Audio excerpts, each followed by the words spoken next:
Hello dear students, आजच्या व्हिडिओमध्ये आपण सबस्टन्सेस इन कॉमन यूज हा जो महत्त्वाचा चॅप्टर ज्याची तुम्ही डिमांड केलेली होती की त्याचं आधी घ्या, तर तो आपण आज डिस्कस करणार आहोत. ह्यातले महत्त्वाचे प्रश्न कसे कसे विचारले जातात, 1 मार्क, 2, 3 आणि 5 मार्कचे सुद्धा.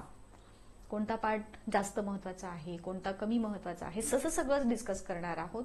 So this video is going to be very very important for your exams, है ना. सो व्यवस्थित समजून घ्या. याच्यामध्ये तुम्हाला सगळ्यात आधी जो पार्ट लर्न करायचा आहे तो आहे some important salts which are found in sea water. Sodium chloride, त्याचा फॉर्म्युला माहिती आहे, NaCl. Magnesium chloride MgCl2. Magnesium sulphate MgSO4. लिहून ठेवा हे फॉर्म्युले, मी जे सांगतेय तो.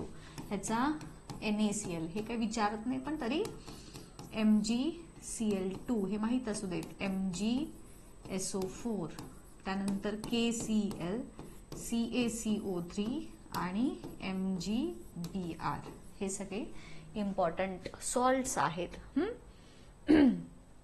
त्यानंतर हे तर ठीक आहे, हे कलर वगैरे शक्यतो विचारत नाहीत, त्यामुळे आपण तो पार्ट स्किप करूयात. हे विचारू शकतात तुम्हाला. तर हे आपला काय आहे, pH मीटर आहे. ह्याच्यात आय थिंक तुम्हाला काय दिलेलं आहे, pH मीटर. आता ह्या pH मीटरच्या साहाय्याने आपण काय करतो, तर एखादा सबस्टन्स ऍसिड आहे की बेस हे तर ओळखतोच आपण, बट त्याची स्ट्रेंथ किती आहे, म्हणजे तो स्ट्रॉंग ऍसिड आहे की वीक ऍसिड आहे, हे आपल्याला pH मीटरच्या साहाय्यानं शोधून काढता येतं. सो ह्याच्यामध्ये 1 to 14 अशा व्हॅल्यूज असतात. सो अशी तुम्हाला स्ट्रिप देतील, what is the strip given below. तो कशासाठी यूज केला जातो, तर in order to find out the strength of acid and base, हे त्याचा यूज सांगाल तुम्ही. How it is determined whether the substance is acidic, basic और neutral. So if the pH of the substance is between 1 or 2 it is strong acid. त्यानंतर 5, 6 असेल तर weak acid, 7 असेल तर न्यूट्रल, 8, 9च्या दरम्यान असेल तर तो वीक बेस, आणि 13, 14 वगैरे असेल त्याचा pH तर तो स्ट्रॉंग बेस. अशा पद्धतीनं तुम्ही याचा ऍसिड, बेसिक, न्यूट्रल नेचर शोधून काढू शकता. तर हे तुम्हाला सगळी माहिती ह्या pH मीटरची सांगता आली पाहिजे. मग वळूयात आपण ह्या नेक्स्ट, सोडियम क्लोराइड. ह्याचा फॉर्म्युला NaCl सगळ्यांनाच माहिती आहे. यातले काही महत्वाचे प्रश्न जे 1 मार्कसाठी बघा विचारले जातात, तर त्याच्या properties. What are properties of common salt. मग काय सांगाल, प्रॉपर्टीज काय आहेत. कलरलेस आहे, क्रिस्टलाइन आहे. क्रिस्टल असतात ना त्याचे, ज्याला स्पेसिफिक शेप असतो. क्रिस्टल कशाला म्हणतात आपण, डायमंड, ग्रॅफाइट वगैरे ह्याच्यामध्ये बघितलेलं आहे. सो हे क्रिस्टलाइन आहे. आयोनिक कंपाऊंड आहे. आयोनिक कंपाऊंड म्हणजे जे give and take of electrons मधून तयार झाले त्याला आयोनिक कंपाऊंड असं म्हणतात. सो कॉमन सॉल्ट हे एक आयोनिक कंपाऊंड आहे. There is no water of crystallization in the crystalline structure. Water of क्रिस्टलायझेशनची कन्सेप्ट मी तुम्हाला ह्या चॅप्टरमध्ये पुढे आहे तेव्हा सांगते. त्यानंतर न्यूट्रल आहे. ह्या प्रॉपर्टीज आहेत सगळ्या. सॉल्टी इन टेस्ट आहे. आणि मग हे इथं त्याचे युजेस आहेत. आता इथं दिलं, used for the production of salt like Na2CO3. Na2CO3 म्हणजे कोण, आपला ह्याचा खायचा नाही, वॉशिंग सोडा. Na2CO3 म्हणजेच आपला वॉशिंग सोडा. NaHCO3 म्हणजे आपला बेकिंग सोडा. हे दोन्ही सोडा बनवण्यासाठी कॉमन सॉल्टचा यूज होतो. आता हे जे आहे ना, हे तुम्हाला स्पेसिफिकली लक्षात ठेवायचं आहे. ह्याचं इलेक्ट्रोलायसिस, आय थिंक एक्सरसाइज मध्ये सुद्धा यावरती प्रश्न आहे. इलेक्ट्रोलायसिस ऑफ NaCl जेव्हा केलं जातं तेव्हा काय मिळतं, कॅथोड वरती काय मिळतं, ऍनोड वरती काय मिळतं, असा प्रश्न तुम्हाला विचारला जातो. सो इलेक्ट्रोलायसिस म्हणजे काय, तर इलेक्ट्रिक करंट, आपण फर्स्ट सेमिस्टरमध्ये शिकलोय, हे तुम्हाला झालं. इलेक्ट्रिक करंट सप्लाय करतो आपण आणि त्याच्यातले आयन्स सेपरेट करण्याची process with the help of electric current, त्याला म्हणतात इलेक्ट्रोलायसिस. आणि हे इलेक्ट्रोलायसिस सोडियम क्लोराइडचं कशा पद्धतीनं केलं जातं ते इथं तुम्हाला सांगितलं. सो याच्यामध्ये काय केलंय, पहिल्यांदा त्याचं saturated solution of sodium chloride बनवलंय.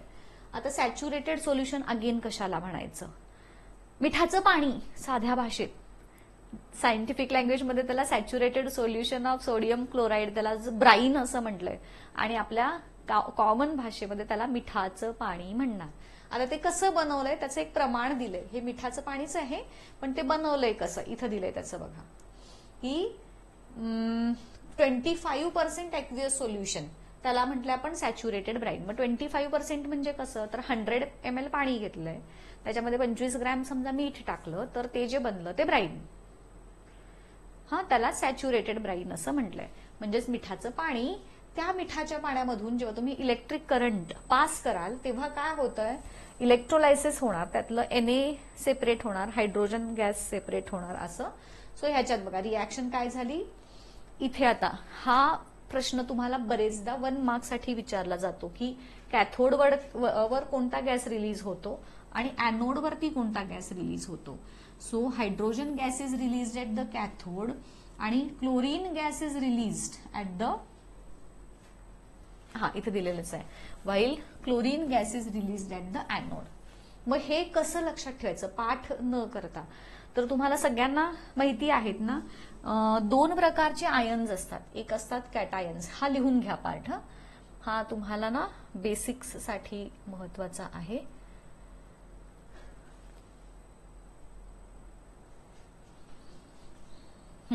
इकडे बघा 2 प्रकारचे आयन्स असतात, एक असतात कॅटायन आणि दुसरे असतात एनायन.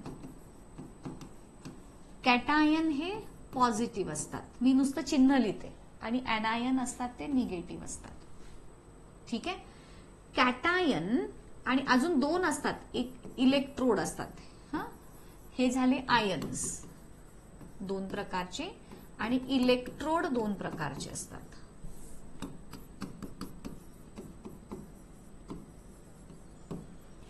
एक असतो कॅथोड आणि दुसरा असतो ॲनोड. सो कॅटायन कॅथोडकडे, तुम्हाला सगळ्यांनाच माहिती आहे पॉझिटिव्ह निगेटिव्ह अट्रॅक्शन असतं. कधी पण पॉझिटिव्ह अट्रॅक्ट होतात का, नाही, पॉझिटिव्ह निगेटिव्ह अट्रॅक्शन असतं. सो कॅटायन हे कॅथोडकडे अट्रॅक्ट होतात, म्हणून कॅथोड निगेटिव्ह इलेक्ट्रोड झाला आणि ॲनोड हा पॉझिटिव्ह इलेक्ट्रोड झाला. कॅटायन कॅथोडकडे अट्रॅक्ट होतात, एनायन ॲनोडकडे अट्रॅक्ट होतात.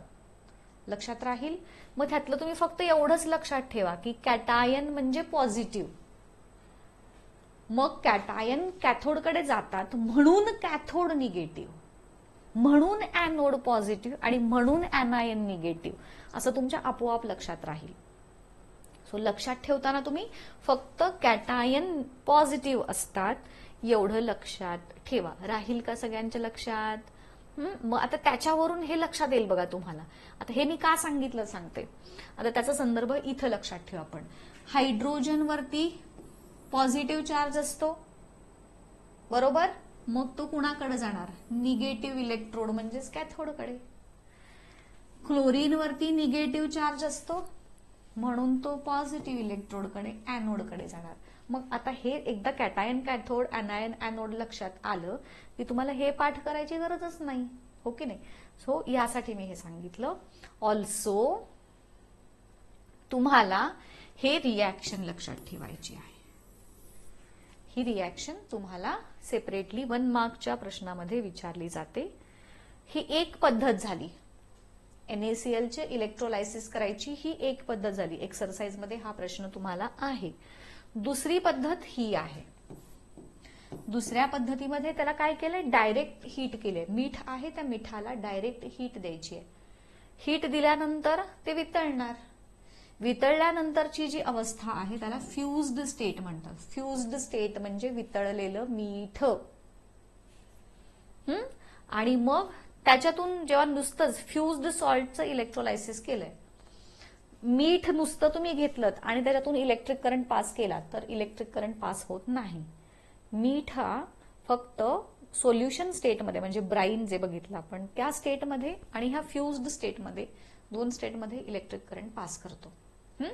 मग इथं ह्या फ्युज्ड सॉल्ट मधून सुद्धा जेव्हा आपण इलेक्ट्रिक करंट पास करू, आता त्यात फ्युज्ड सॉल्ट म्हणजे कोण आहे, NaCl. ही रिॲक्शन कशी तयार करायची बघा. NaCl आहे, मग त्याच्यातून जेव्हा इलेक्ट्रिक करंट पास करणार Na+ आणि Cl- रिलीज होणार. मग आता मला सांगा Na कुठं रिलीज होणार, पॉझिटिव्ह आहे. निगेटिव्ह म्हणजेच ऍनोडकडे जाईल का आता कॅथोडकडे जाईल बघा. Chlorine gas is released at the anode आणि sodium metal at the cathode. ह्या पद्धतीनं हे पण लक्षात ठेवाल. तर हे झालं. इकडचं काय राहिलंय का बघा. सोडियम क्लोराईड नेम झालं. हे कसं फॉर्म झालंय तर सोडियम हायड्रॉक्साईड आणि HCl ह्या दोघांच्या मध्ये रिॲक्शन जेव्हा घडून येते, ऍसिड आणि base react to form salt and water, हे आपल्याला माहिती आहे. सो इथे HCl ऍसिड प्लस NaOH हा बेस, ह्या दोघांच्या मधून रिॲक्शन जेव्हा होते त्यावेळेस NaCl तयार होतं आणि H2O तयार होतो. ठीक आहे. सो ही रिॲक्शन ह्या पद्धतीनं NaCl ची फॉर्मेशन समजा तुम्हाला विचारली तर तुम्ही हे सांगाल. pH त्याचा 7 आहे, न्यूट्रल नेचरचा आहे. नेक्स्ट कम सोडियम बायकार्बोनेट म्हणजेच बेकिंग सोडा.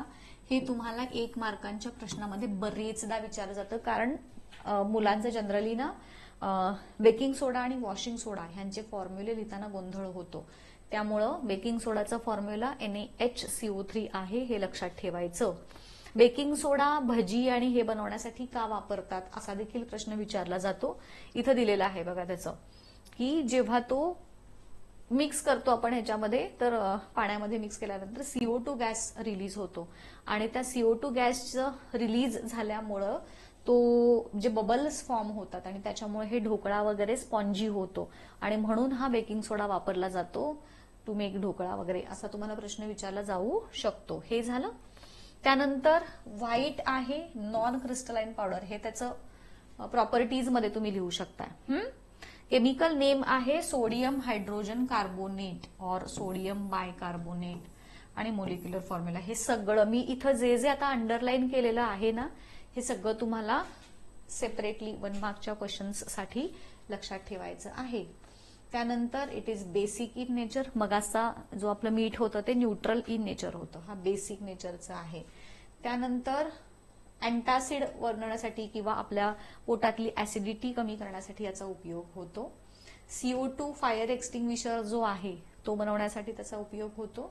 आणि क्लीन अँड ओव्हन, हे जे एवढे मी अंडरलाईन केले तेवढे त्याचे युजेस तुम्हाला लक्षात ठेवायचे आहेत.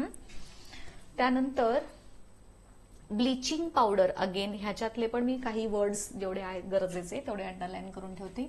त्याचं नाव, त्याचं केमिकल नेम आणि त्याचं फॉर्म्युला सेपरेटली 1 मार्कसाठी तुम्हाला लक्षात ठेवायचा आहे. त्यानंतर हे जे आहे ना, स्विमिंग पूलला जो एक स्पेसिफिक ओडर असतो तो असतो क्लोरीन गॅसचा. हे 1 मार्कासाठी लक्षात ठेवायचं. क्लोरीन गॅस हा एक ऑक्सिडायझिंग एजंट आहे, हे लक्षात ठेवायचं आणि म्हणून तो डिसइन्फेक्टंट म्हणून वापरला जातो बरेचदा. त्यानंतर मग क्लोरीन ह्याच्यामध्ये डिसइन्फेक्टंट म्हणून ब्लिचिंग पावडर का वापरतात असा प्रश्न विचारला जातो.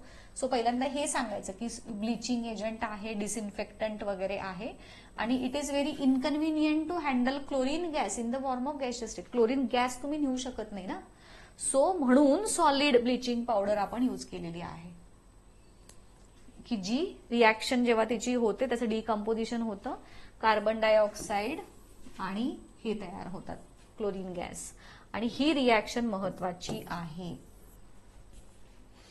ठीक आहे. हे पण how bleaching powder is obtain. Calcium hydroxide जो आहे म्हणजेच स्लेक्ड लाईम म्हणजेच कॅल्शियम हायड्रॉक्साईड, त्याची रिॲक्शन जेव्हा क्लोरीन सोबत होते कॅल्शियम ऑक्सीक्लोराईड म्हणजेच ब्लिचिंग पावडर आणि वॉटर मिळतं आपल्याला. सो इथं जे जे अंडरलाईन केलेले होते ते सगळ्यांच्या लक्षात आले. 1 मार्क आणि 2 मार्क 3 मार्कचे क्वेश्चन्स ह्याच्यावर विचारले जातात. त्यानंतर हा युजेस वाला पार्ट आणि प्रॉपर्टीज वाला मी फक्त महत्वाच्या वर्ड्सनाच अंडरलाईन करते, तेवढंच लक्षात ठेवा. येल्लोइश व्हाईट कलर्ड आहे. त्यानंतर त्याचं केमिकल नेम कॅल्शियम ऑक्सीक्लोराईड आहे. क्लोरीन गॅसचा त्याला एक स्ट्रॉंग असा स्मेल असतो ब्लिचिंग पावडरचा. डिसइन्फेक्शन ऑफ ड्रिंकिंग वॉटर आणि स्विमिंग पूलचं वगैरे डिसइन्फेक्शन करण्यासाठी वापरलं जातं. ब्लिचिंग ऑफ क्लोथ, कपडे नाही का पिवळसर पडले, पांढरे कपडे जे असतात ते कालांतरानं पिवळे पडतात, मग आपण त्याचं ब्लिचिंग करतो, मग ते परत पुन्हा पांढरे शुभ्र दिसतात. ब्युटी पार्लर्समध्ये वगैरे ब्लिचिंग पावडरचा यूज होतो असं सांगायचं नाही. त्यानंतर disinfection by road side and garbage side, कचरे वगैरे असतात जिथं कचरा टाकतो त्याचं पण डिसइन्फेक्शन म्हणजे त्यातले निर्जंतुक करण्यासाठी याचा वापर केला जातो. ही रिॲक्शन तुम्हाला लक्षात ठेवायची आहे. आणि हे जे आहे calcium oxychloride react with carbon dioxide, हे जे लिहिलंय ना ते इथं दिलंय तुम्हाला ऑलरेडी, हे वाला तेच आहे इथे.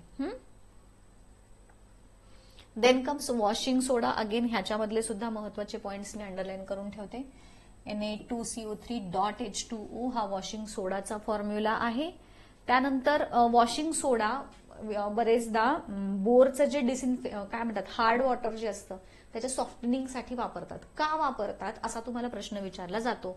सो त्याचं उत्तर इथपर्यंत आहे की बोरवेल जे बोरचं वॉटर असतं त्याच्यामध्ये, हे 8वीला शिकलोय आपण, किंवा त्याचं लॅदर का फॉर्म होत नाही, बोरच्या पाण्याचं लॅदर का फॉर्म होत नाही, म्हणजे फेस का होत नाही जेव्हा आपण त्यात साबण मिक्स करतो तेव्हा, तर त्याच्यामध्ये हे जे क्लोराइड्स आणि sulphates of calcium and magnesium असतात आणि ते असल्यामुळं त्याचा फेस होत नाही बोरच्या पाण्यामध्ये साबणाचा. मग जेव्हा तुम्ही ह्याच्यामध्ये वॉशिंग सोडा ऍड करता, Na2CO, not washing soda, actually washing आपण काय म्हणूयात त्याला, वॉशिंग सोडियम कार्बोनेटच म्हणू आपण ह्याला, इज ऍडेड. मग तेव्हा काय होणार, ह्या दोघांची म्हणजे हे जे सोडियमचे कॅल्शियम आणि मॅग्नेशियमचे जे सल्फेट आणि क्लोराईड आहेत त्यांची रिॲक्शन याच्यासोबत होते आणि इनसोल्युबल कार्बोनेट सॉल्ट्स तयार होतात. हे कसे आहे ऐका, क्लोराईड आणि सल्फेट हे कसे आहेत, सोल्युबल आहेत, पाण्यात विरघळतात, म्हणून ते पाण्यामध्ये प्रेझेंट असतात, ज्याच्यामुळे पाणी हार्ड राहतं. जेव्हा तुम्ही त्याच्यात हा सोडा टाकणार तेव्हा त्यांची रिॲक्शन होते आणि इनसोल्युबल सॉल्ट्स तयार होतात कार्बोनेटचे. मग ते इनसोल्युबल असल्यामुळे पाण्यात विरघळणार का, नाही, they get settled at the bottom आणि वरचं पाणी हे सॉफ्ट होतं. सो ह्या पद्धतीनं सॉफ्टनिंगसाठी आपला जो खायचा वॉशिंग सोडा आहे तो वापरला जातो. ही त्याची रिॲक्शन सांगायची. त्यानंतर इथं बघा जसं दिलेलं आहे, हे जे आहे सोडियम कार्बोनेट, तुम्हाला जेव्हा सोडियम कार्बोनेटचा फॉर्म्युला विचारतील तुम्ही हा सांगाल, आणि हा आहे वॉशिंग पावडरचा किंवा वॉशिंग सोड्याचा, not washing powder sorry, washing सोड्याचा फॉर्म्युला. हे दोनही फॉर्म्युले डिफरंट आहेत. लक्षात आलं. जेव्हा तुम्ही सोडियम कार्बोनेट मधलं म्हणजे त्यातलं जेव्हा पाणी निघून जातं त्या क्रिस्टल मधलं, तेव्हा जो उरतो तो व्हाईट कलरचा पावडर आणि ते आहे वॉशिंग सोडा, ज्याच्यामध्ये 10H, इथं किती आहे 10H2 आहेत, इथं किती आहेत नुसता एकच वॉटरचा मोलिक्यूल आहे, बाकीचे 9 वॉटरचे मोलिक्यूल त्याच्यातून निघून गेले आणि मग ती जी व्हाईट कलरची पावडर उरली ती आहे आपला वॉशिंग सोडा. हे लक्षात ठेवा, असं लक्षात ठेवायचं आहे. हे त्यात मी आता हे शिकवत नाहीये, तुम्हाला फक्त महत्वाचे पार्ट सांगत आहे, हे लक्षात ठेवा. त्यानंतर मग त्याचे युजेस, वॉशिंग सोडायचं, अगेन ह्यातले महत्वाचे वर्ड्स मी तुम्हाला सांगते. व्हाईटिश अँड ओडरलेस पावडर, त्याला काही वास नाहीये, पांढऱ्या कलरचं पावडर आहे. ब्लू कलर ह्याच्यामध्ये होतो, ऍक्वियस सोल्युशन मध्ये रंग ब्लू असतो. हायग्रोस्कोपिक म्हणजे हवेत ओपन ठेवलं तर हवेतलं मॉइश्चर ऍब्झॉर्ब करतं, त्याला म्हणायचं हायग्रोस्कोपिक. कपडे धुण्यासाठी त्याचा वापर होतो. त्यानंतर glass paper industry, refining of petrol रिफायनिंगसाठी याचा उपयोग होतो. हे जेवढं मी अंडरलाईन केलेत ते तुम्हाला लक्षात ठेवायचे आहेत. हे त्याचे युजेस आहेत. हा त्याचा यूज आहे, हा आणि ते रिफायनिंग वाला. ठीक आहे, हे युजेस झाले. आता इथं रिॲक्शन Na2CO3, ह्या चॅप्टर मधल्या रिॲक्शन्स महत्वाच्या आहेत, पाठ न करता तयार करायच्यात. कशी तयार करायची तुम्हाला शिकवते बघा मी. H2SO4, आता ही रिॲक्शन आपल्याला तयार करायची आहे. याच्यामध्ये हा Na पॉझिटिव्ह असतो, CO3 वरती मायनस चार्ज असतो, कॅटायन अनायन. ह्याच्यामध्ये हा कॅटायन, हा अनायन. ह्या दोघांच्या मध्ये आयनचे एक्सचेंज होते. हा कॅटायन ह्याच्या अनायन सोबत आणि हा कॅटायन ह्या अनायन सोबत रिॲक्ट होणार.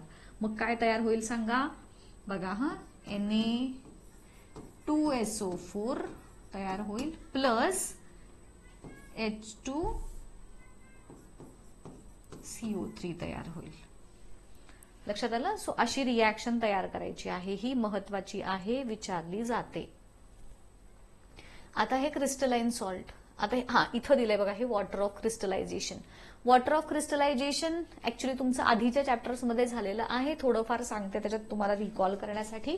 वॉटर ऑफ क्रिस्टलायझेशन म्हणजे कोणताही क्रिस्टल तयार होताना त्याच्यासोबत जे फिक्स्ड नंबर ऑफ वॉटरचे मोलिक्यूल असतात त्याला म्हणतात वॉटर ऑफ क्रिस्टलायझेशन. ऍक्च्युली ते कसं आहे, म्हणजे समजा मी एक कोण आहे आता, हा एक समजा मी बेरियम क्लोराईडचा मोलिक्यूल आहे. आता त्याच्यात BaCl2 म्हणजे बेरियम क्लोराईड. बट जेव्हा तो बेरियम क्लोराईड तयार होत असतो त्याच्या सोबत जोडलाय, पण हा वेगळा आणि तो वेगळा असं आहे, हे लक्षात ठेवा. .2H2O असं लिहिलंय.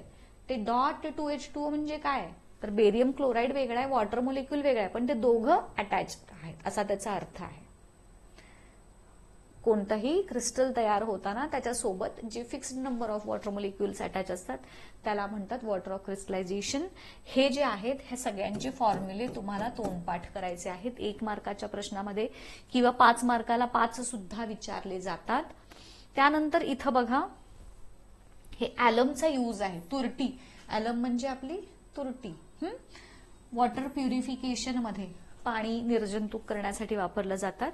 Because of property of coagulation. Coagulation म्हणजे जेव्हा तुरटी पाण्यात फिरवतो त्यात जी काही घाण आहे ती त्या तुरटीच्या मोलिक्युलना चिकटते आणि ती तळाशी जाऊन बसते आणि वरचं पाणी मग स्वच्छ होतं असं. सो इम्प्युरिटीज त्यातनं निघून जातात. They become heavy and settle at the bottom आणि म्हणून वरचं पाणी स्वच्छ होतं. सो ह्यासाठी ऑल्सो हे बघा, ब्लू व्हिट्रिऑल, हे अनिमियाची जी टेस्ट केली जाते. ब्लू व्हिट्रिऑल म्हणजे कॉपर सल्फेट, तर त्याच्या ह्याच्यामध्ये ब्लू व्हिट्रिऑल वापरलं जातं. बोर्डेक्स मिक्सचर वरची पण तुम्हाला प्रश्न विचारला जातो. फंगीसाइड, फ्रूट लाईक गेप्स, हे सगळे जे आहेत, तर ते बोर्डेक्स मिक्सचर कसं बनवलेलं आहे, slaked lime plus blue vitriol ह्या दोघांचं मिक्सचर आहे. बोर्डेक्स मिक्सचर हे is equal to slaked lime plus blue vitriol, हे लक्षात ठेवायचं आहे तुम्हाला. त्यानंतर तुम्हाला सोप आणि डिटर्जंट यांच्यामधला डिफरन्स विचारला जातो बरेचदा. तुम्हाला दिलेला असेल की जसं की बेदिंग सोप म्हणजे आंघोळीचा साबण, हाय ग्रेड फॅट्स अँड ऑइल्स ह्याच्यात यूज केलेत, ह्याच्यामध्ये लो ग्रेड, ह्याच्यामध्ये गुड क्वालिटी परफ्यूम यूज केलेले असतात, ह्याच्यामध्ये लो क्वालिटीचे परफ्यूम यूज केलेले असतात, ह्याच्यामध्ये KOH यूज केला जातो, ह्याच्यामध्ये NaOH यूज केला जातो. सो असे काही 2-3 फरक तुम्हाला ह्या दोन्हीमध्ये सांगायचे आहेत. त्यानंतरचा पार्ट येतो radio active substances. Radio active substances जो आहे तो आय थिंक आपण नेक्स्ट लेक्चरमध्ये बघूयात का रे, त्याच्या पुढचा पार्ट. कारण हे जे आहेत हे सगळे आपण रेडिओ ऍक्टिव्ह सबस्टन्स आणि हे सगळे आपण पुढच्या लेक्चरमध्ये बघूयात. म्हणजे एकदम सगळं न बघता त्याला आपण डिव्हाइड करून. सो आत्ता जेवढं सांगितलंय तेवढं बघून घ्या, समजून घ्या आणि मग ह्याच्याच पुढचा पार्ट आपण नेक्स्ट व्हिडिओमध्ये बघूयात. ठीक आहे. सो इथेच थांबूयात, भेटूयात पुढच्या व्हिडिओमध्ये. Till then goodbye, thank you.